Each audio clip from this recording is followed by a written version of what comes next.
মালদার গাজলে এক মাধ্যমিক পরীক্ষার্থী গাজল স্টেট জেনারেল হাসপাতালে ভূগোল সাবজেক্ট নিয়ে পরীক্ষা দিচ্ছেন। জানা গিয়েছে ওই পড়ুয়ার নাম প্রথমী মাহাতো, বয়স 17 বছর, বাড়ি গাজল ব্লকের চাকনগর অঞ্চলের জাজিলা পাড়ায়। সে চাকনগর হাই স্কুলের ছাত্রী। বাবুপুর হাই স্কুলে মাধ্যমিক পরীক্ষার সিট পড়েছে। গতকাল সন্ধ্যা থেকে তার শরীর খারাপ, শ্বাসকষ্ট হচ্ছে।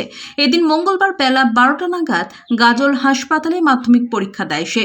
শিক্ষা দপ্তরের উদ্যোগে এদিন ওই মাধ্যমিক পরীক্ষার্থী পরীক্ষা দিতে পেরেছে। এমন উদ্যোগকে তার পরিবার সাধুবাদ জানিয়েছেন। ওই পরীক্ষার্থীকে দেখতে গাজল স্টেট জেনারেল হাসপাতালের সুপার অঞ্জন রায়, গাজল থানার আইসি আশিস কুণ্ডু ছুটে যায়। মালদা থেকে বলাই পোদ্দারের report, crime press Bengal news.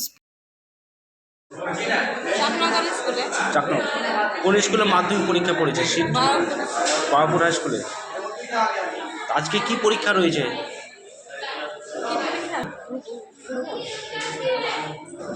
কি পরীক্ষা? ভূগোল সাবজেক্ট।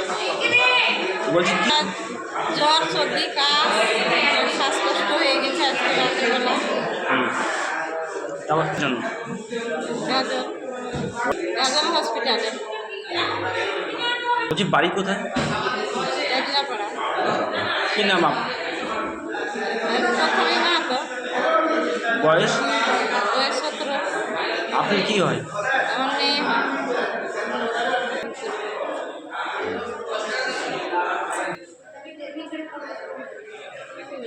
বলছি আপনার নাম?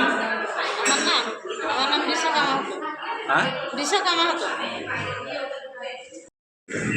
হ্যাঁ, একটা প্রথমেই মাহাতো নামে একটি মেয়ে বাবুপুর স্কুল গেছেন, শান্তি হাই স্কুলে ওনার আছে সেন্টার বাবুপুরে। ঠিক আছে, বাবুপুরে পরীক্ষা দিচ্ছে। ও একটু জাস্ট তেমন কিছু নেই, কিন্তু ও মানে পরীক্ষা মানে দেয় সবাই টেনশন থাকে, সেই টেনশন থেকেই ব্যাপারটা চালিয়ে চলছে। ঠিক আছে, এমনি ভালো আছে, পরীক্ষা দিতে পারে। পরীক্ষা কি চলছে এখন? চলছে, ঠিক আছে।